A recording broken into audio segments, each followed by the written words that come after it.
হীরক রাজা প্রাণে মারে না, গারদের ধার ধারে না, মাথা মোড়ায় না, শুলে চড়ায় না, জ্যান্ত পোড়ায় না।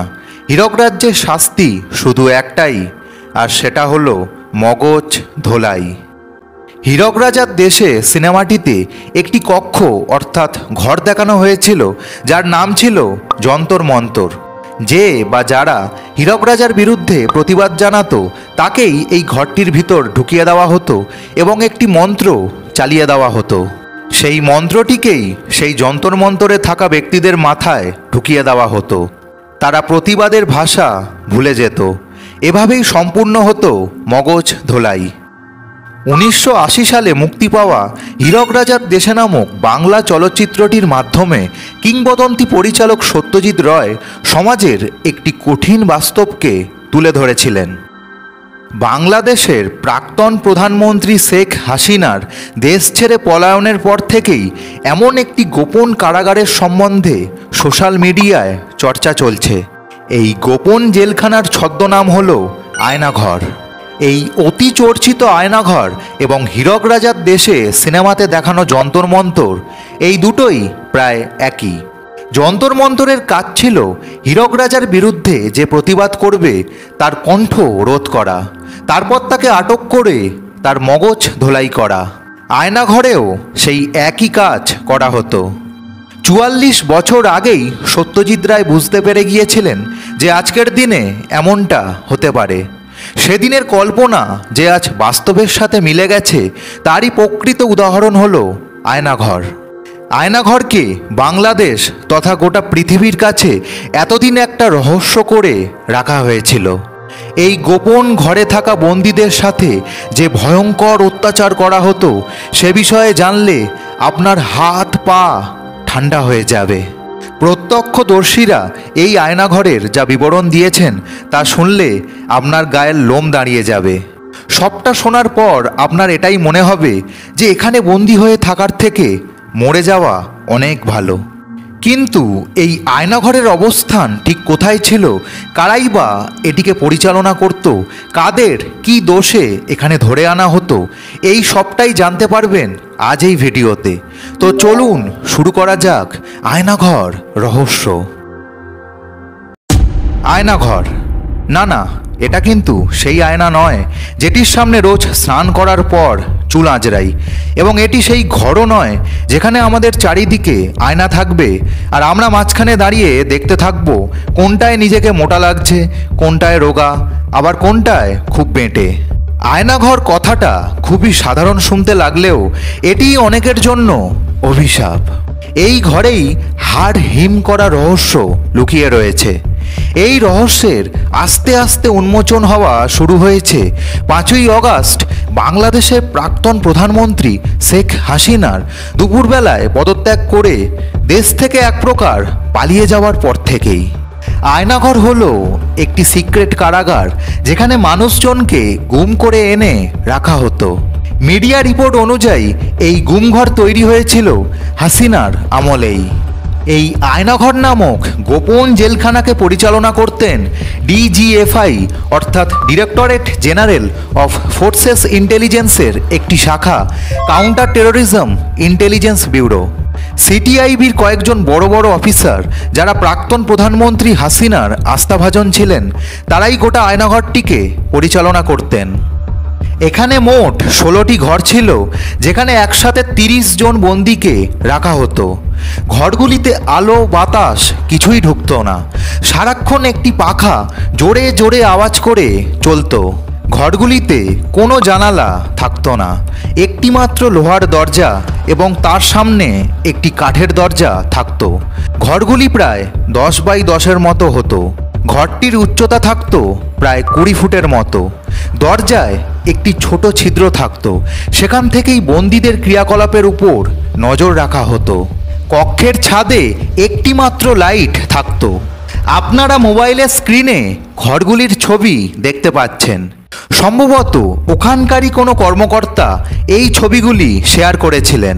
ছবিগুলি দেখে আপনারা বুঝতেই পারছেন যে এই ঘরগুলিতে দিনের পর দিন, বছরের পর বছর থাকা কোনো মানুষের পক্ষে সম্ভব নয়। 2009 থেকে 2019 সাল পর্যন্ত শেখ হাসিনার লিডারশিপে যারা আওয়ামী লীগের বিরুদ্ধে প্রতিবাদ করত তাদের গোপনে আটক করে আনত ডিজিএফআইয়ের কর্তারা এবং তাদের উপর নির্যাতন চালানো হতো। হাসিনা সরকারের আমলে এরকম অনেক বিএনপি দলের নেতারা গুম হয়ে গিয়েছেন। তাদের অনেকেরই আর কোনো খোঁজ পাওয়া যায়নি। মিডিয়া রিপোর্ট অনুযায়ী 2009 থেকে 2021 সাল পর্যন্ত মোট 605 জনকে গুম করে বন্দি করে রাখা হয়েছিল।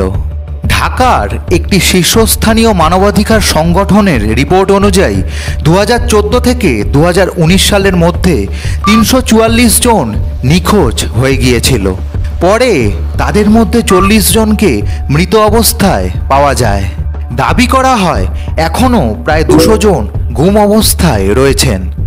2022-এর 14ই আগস্ট সুইডেন ভিত্তিক একটি নিউজ পোর্টাল নেত্র নিউজ তাদের একটি প্রতিবেদনে দাবি করেছিলেন যে হাসিনা সরকারের বিরোধীদের সিটিআইবির কর্মকর্তারা জোর করে আটক করতেন এবং আয়নাঘরে নিয়ে গিয়ে নির্যাতন করতেন। নেত্র নিউজ এই গুমঘরের অবস্থান সম্পর্কে বলতে গিয়ে বলেছিলেন যে আয়নাঘর বাংলাদেশের ঢাকা আর্মি ক্যাম্প এলাকায় অবস্থিত হতে পারে। এমনটা মানা হয় যে শেখ হাসিনা ওনার বিরুদ্ধে আওয়াজ তোলা ব্যক্তিদের জন্য এই গোপন আয়নাঘর তৈরি করেছিলেন। এর মাধ্যমেই বিরোধীদের কণ্ঠস্বর অবরুদ্ধ করা হতো। এ যেন বাস্তবের হীরক রাজার দেশের সেই যন্তর মন্তর। রিপোর্ট অনুযায়ী এই আয়নাঘরে থাকা ব্যক্তিদের মধ্যে এমন খুব কমজনই আছেন যাদের মুক্তি হয়েছিল, তবে সবাইকে আবার আটকে রাখা হতো না। বন্দীদের মধ্যে অনেককেই এনকাউন্টারও করা হতো। যারা মুক্তি পেত তারা এই ব্যাপারে নিজের মুখ বন্ধ রাখত।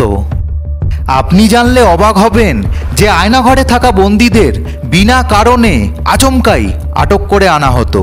যাদের অ্যারেস্ট করা হতো তাদের সম্বন্ধে হাতে কলমে কোনো ডেটা রাখা হতো না, কারণ সবটাই করা হতো বেআইনিভাবে। দিনের পর দিন অত্যাচার সহ্য করতে না পেরে অনেকে মারাও যেত। বন্দীদের সাথে তার পরিবারের লোকেদের দেখা করার কোনো রকম ব্যবস্থাও ছিল না।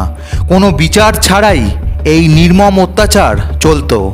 এমনকি জাতিসংঘ এবং বিভিন্ন হিউম্যান রাইট অর্গানাইজেশন হাসিনা সরকারের এই গোপন নির্মম ব্যবস্থাপনার নিন্দাও করেছে। বাংলাদেশের একটি শীর্ষস্থানীয় সংবাদ মাধ্যম দ্য ডেইলি স্টারের ধারণা যে আয়নাঘরের মতো কারাগার গোটা বাংলাদেশে আরও বিভিন্ন জায়গায় থাকতে পারে। নেত্র নিউজে একজন বন্দী আয়নাঘরের সম্বন্ধে ঠিক কী বলেছেন এখন সেটাই জেনে নেওয়া যাক, যা শোনার পর আপনি ভয়ে রীতিমতো শিউরে উঠবেন। সেই একজন বন্দীর নাম হলো সেলিম।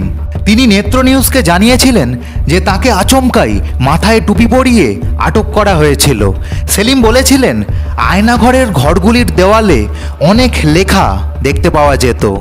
কতজনকে যে আটক করে রাখা হয়েছে সেটা এগুলো দেখলেই বোঝা যায়, কারণ হাতের লেখার ধরনগুলি আলাদা আলাদা ছিল। দেওয়ালে লেখা থাকতো, আমাকে ডিজিএফআই আটক করে এখানে এনেছে, আমি নির্দোষ। অনেকে আবার দেওয়ালে মোবাইল নাম্বার লিখে রেখেছে এবং এরই সাথে লেখা থাকতো যে যদি সম্ভব হয় এই নম্বরে কল করে পরিবারকে খবর দেবেন, তারা যেন সেই বন্দির খোঁজ করেন। তাকে সরকার বেআইনিভাবে আয়নাঘরে আটক করে রেখেছে। সেলিম আরও জানিয়েছিলেন যে ব্রেকফাস্টে তাদের বিস্কিট খেতে দেওয়া হতো। ঘরগুলিতে সারাক্ষণ আওয়াজ করে একটি পাখা চলত। ভুলবশত পাখাটি বন্ধ হলেই অনেকের কান্নার শব্দ শোনা যেত। কান্নার শব্দ যাতে শোনা না যায় তাই ওই পাখাগুলিকে ব্যবহার করা হতো। তিনি মিডিয়াকে এও বলেন যে ওনাকে সম্ভবত ভোরের দিকে চোখ বেঁধে জিজ্ঞাসাবাদের জন্য নিয়ে যাওয়া হতো।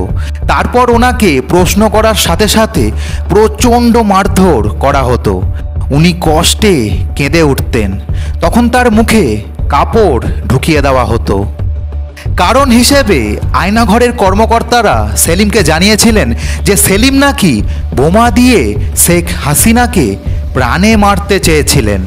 যদিও সেলিম এই যুক্তিটিকে অস্বীকার করেছেন। তিনি অত্যন্ত গুরুত্বপূর্ণ বন্দী না হওয়ায় ওনাকে মুক্তি দেওয়া হয়েছিল। আয়নাঘরে যাদের বন্দি করে রাখা হয়েছিল তাদের মধ্যে উল্লেখযোগ্য ব্যক্তিত্ব হলেন নর্থ সাউথ ইউনিভার্সিটির অধ্যাপক এবং শিক্ষাবিদ মোবাসার হাসান, সাবেক রাষ্ট্রদূত মারুফ-জামান, ব্যবসায়ী অনিরুদ্ধ রায় ইত্যাদি। হীরক রাজার যন্তর মন্তরের সাথে শেখ হাসিনার গোপন আয়নাঘরের আপনারা কতটা মিল খুঁজে পেলেন কমেন্টে জানাবেন। ভিডিওটিকে ভালো লেগে থাকলে লাইক করবেন এবং বেশি বেশি করে শেয়ার করবেন। এরকমই ইন্টারেস্টিং ভিডিও আবারও দেখার জন্য চ্যানেলটিকে সাবস্ক্রাইব করে পাশে থাকবেন। নিজের মা বাবার খেয়াল রাখবেন।